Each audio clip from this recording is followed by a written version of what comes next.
Assalamualaikum warahmatullahi wabarakatuh. Perkenalkan, nama aku Arsadita Aprila Arista dan kali ini aku mau buat video untuk memenuhi tugas dari mata kuliah aplikasi komputer. Dan di sini ada dua soal yang dikasih oleh Bapak itu, dan yang pertama itu ada pertanyaan berapa sheet yang bisa dibuka pada aplikasi Microsoft Excel. Nah, di sini sebenarnya sheet yang kita buka itu tergantung dari berapa RAM atau memori dari laptop kita itu sendiri. Jika RAM-nya lebih besar, RAM laptopnya lebih besar, maka sheet yang akan dibuka bisa lebih banyak lagi. Dan jika sedikit, maka lebih sedikit sheet yang bisa dibuka. Itu saja. Dan sheet yang tadi maksudnya yang ini. Nah, itu adalah tugas pertama, dan yang kedua akan saya jelaskan di video selanjutnya. Baik, di sini saya akan menjelaskan penggunaan Microsoft Office. Yang pertama ada Microsoft PowerPoint, yang kedua Microsoft Word, dan juga Microsoft Excel. Selanjutnya, di sini ada sub pembahasan yang akan saya bahas, yaitu yang pertama ada penomoran halaman yang berbeda pada Word, kemudian yang kedua pembuatan daftar isi otomatis pada Word, dan yang ketiga ada pembuatan daftar pustaka menggunakan aplikasi Netsuite, dan yang keempat dan sekaligus terakhir pembuatan proyek tabel nilai mahasiswa menggunakan Microsoft Excel. Langsung saja penomoran halaman. Ini adalah pembahasan pertama.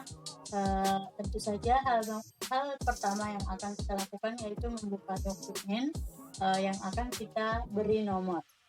Kemudian yang kedua, kita bisa pilih menu insert yang ini, kemudian kita pilih footer dan akan langsung muncul seperti ini. Kita bisa memilih footer mana yang kita inginkan, apakah di samping kanan, kiri, atau tengah. Dan di sini saya menggunakan bedhead yang posisinya di tengah, penomorannya di tengah, dan langsung saja seperti ini. Hasilnya akan menjadi seperti ini. Selanjutnya ada pemisahan section. Pemisahan section ini berguna untuk memberi nomor halaman berbeda nanti pada saat pemberian nomor, agar nomornya tidak berurutan mulai dari cover sampai daftar pustakanya. Dan caranya yaitu kita pilih menu layout, kemudian break, dan next page. Dan hasilnya akan jadi seperti ini. Sectionnya ini kan ada first section 1 dan section 2. Ini berarti sudah memisah halaman. Kemudian mengganti jenis nomornya. Di sini karena covernya angka 1, kita ingin mengubah menjadi I. Dan kita bisa memilih menu desain, kemudian pick number, dan format pick number. Maka akan jadi seperti ini. Nah, muncul seperti ini. Kita bisa memilih I di sini dengan number formatnya, kemudian klik OK. Maka akan menjadi seperti ini. Nah, sudah kelihatan I-nya. Dan untuk menghilangkan halaman pertamanya, karena cover di sini nggak perlu kelihatan I-nya itu, maka kita perlu menghilangkan tapi tetap terdaftar di dalam penomoran nanti pada saat membuat daftar isinya. Di sini saya menghilangkannya dengan mengklik different first page-nya yang semulanya ada tanda centang. Saya hilangkan centangnya, maka I-nya juga akan hilang. Ganti ini menjadi 1. Di sini pada bab 1-nya itu ada penomoran halamannya berbentuk I, dan saya ingin menggantinya menjadi angka. Saya klik pick number lagi, kemudian pick number formatnya diganti, dan start at 1, kemudian OK. Selanjutnya hasil akhirnya akan jadi seperti ini. Nah, covernya nggak ada nomor, kemudian kata pengantarnya berbentuk I, kemudian yang terakhirnya, yang bab satunya itu penomoran halamannya menjadi angka 1. Oke. Dan yang kedua, sekarang kita akan membahas tentang pembuatan daftar isi otomatis pada Microsoft Word. Yang pertama, tentu saja kita harus membuka dokumen kita yang kita ingin buat daftar isinya. Dan di sini saya sengaja menulis cover biar mempermudah nanti pada saat membuat daftar isinya. Hal yang pertama kita lakukan yaitu mengklik menu Home, kemudian kita blok covernya, dan kita memilih heading 1. Heading 1-nya ini kita perlu memahami mana bab dan subbabnya untuk pembuatan daftar isi itu sendiri. Kemudian lakukan hal yang sama pada setiap bab dan subbab. Di sini ada contoh subbabnya, yaitu pada bab 1 latar belakangnya. Latar belakang di sini termasuk ke subbabnya, maka akan menjadi heading 2-nya. Bab 1 pendahuluan tetap menjadi heading 1. Lakukan hal yang sama pada setiap bab dan subbabnya. Kemudian siapkan lembar kosong untuk menaruh daftar isinya. Kemudian kita bisa pilih menu reference, kemudian mengklik table of content. Di sini saya menggunakan automatic table 2. Nah, ini saya menggunakan automatic table 2 dan hasilnya akan jadi seperti ini. Sudah diberi nomor secara otomatis oleh itu sendiri. Kemudian pembahasan ketiga yaitu daftar pustaka otomatis menggunakan aplikasi Mendeley. Hal yang pertama kita lakukan yaitu tentu saja menginstal aplikasi Mendeley di laptop kita. Kemudian yang kedua, pastikan terhubung dengan Word, dan kalau sudah terhubung akan ada seperti ini. Nah, insert citation dan open Mendeley-nya sudah ada di sini. Kemudian untuk memasukkan jurnal yang akan kita buat daftar pustakanya, yaitu kita bisa memilih menu add. Kita pilih add, kemudian akan muncul seperti ini. Kita tinggal memilih jurnal yang akan kita masukkan dan akan jadi seperti ini. Nah, ini sudah lengkap data-datanya di sebelah kanan. Lalu kita balik ke Word-nya, kita pilih insert citation, kemudian akan muncul seperti ini. Kita hanya tinggal menulis judul atau nama penulisnya. Dan akan muncul seperti ini, kita tinggal pilih OK. Kemudian akan jadi seperti ini. Untuk membuat daftar pustaka secara lengkapnya, kita hanya tinggal mengklik insert bibliografinya. Maka akan langsung muncul daftar pustaka yang lengkap. Selanjutnya, pembahasan terakhir yaitu kita akan bahas tentang tabel nilai mahasiswa menggunakan Microsoft Excel. Di sini kita akan membuat daftar nilai mahasiswa menggunakan Microsoft Excel. Yang pertama, kita tentu saja buka Excel-nya terus. Habis itu kita ketik judulnya, kemudian masukkan format nilainya. Di sini saya sudah memasukkannya mulai dari nomor sampai nilai akhirnya. Biasa ya, kita menggunakan memasukkan secara manual. Kemudian untuk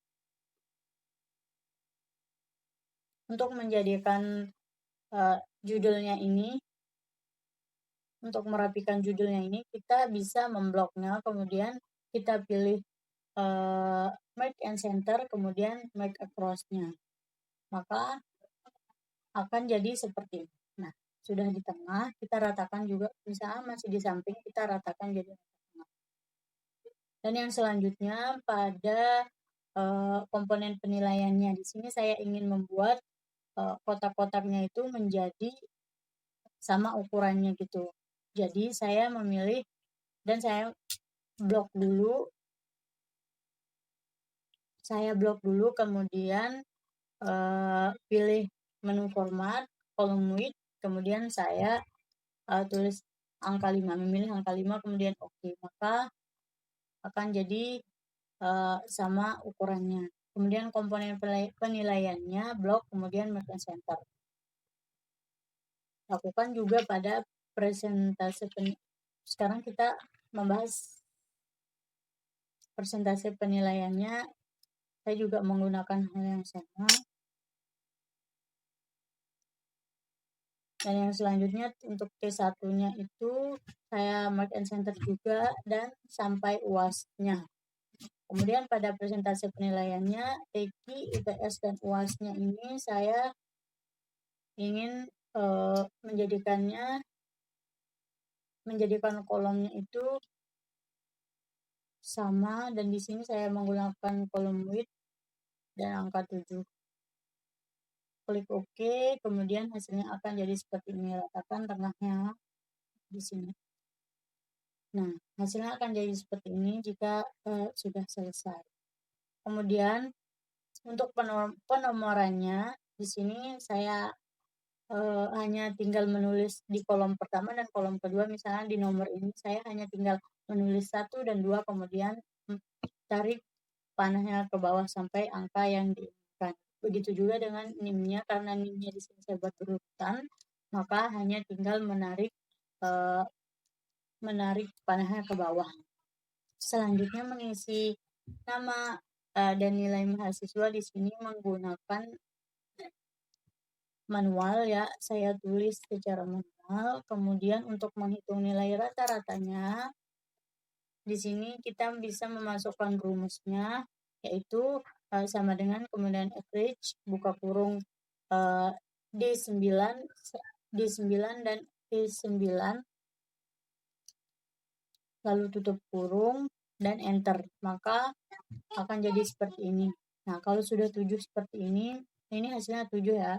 Terus kita hanya tinggal menarik panahnya ke bawah sampai angka 8, maka hasilnya akan jadi seperti ini. Dan begitu juga saya lakukan pada Q1 dan Q2 untuk mencari rata-ratanya. Kemudian nilai persennya di sini kita juga menggunakan rumus, karena di sini ada 2 T sama Q-nya, karena di sini ada 2 angka T sama Q, kemudian kita hanya tinggal memasukkan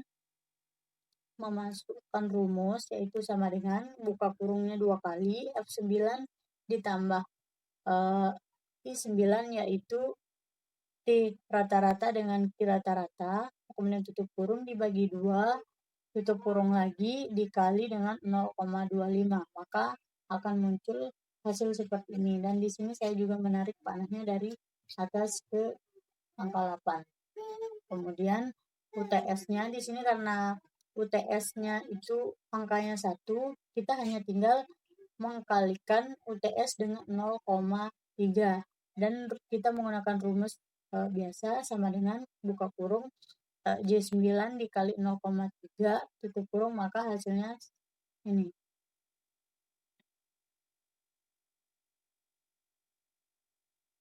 Maka hasilnya akan jadi seperti ini. Dan UAS-nya juga sudah saya tambahkan, sudah saya selesaikan. Sekarang tinggal menghitung nilai totalnya. Nilai totalnya itu yaitu tambahan dari TQ, UTS, dan UAS-nya. Jadi kita hanya tinggal memasukkan sama dengan sum, kemudian buka kurung, kita blok TQ, UTS, dan UAS-nya, maka dan tutup kurung, enter. Kemudian totalnya sudah akan terlihat seperti ini. Dan tinggal menarik kursornya saja. Nah, dan nilai akhirnya. Di sini nilai akhir saya sudah membuat keterangan yang dapat A mulai dari nilai berapa, 8,5 sampai 10, dan sampai I-nya 0 sampai 3,9. Kita perlu memasukkan rumus ini, rumus yang panjang ya. kita bisa lihat sendiri rumusnya. Kemudian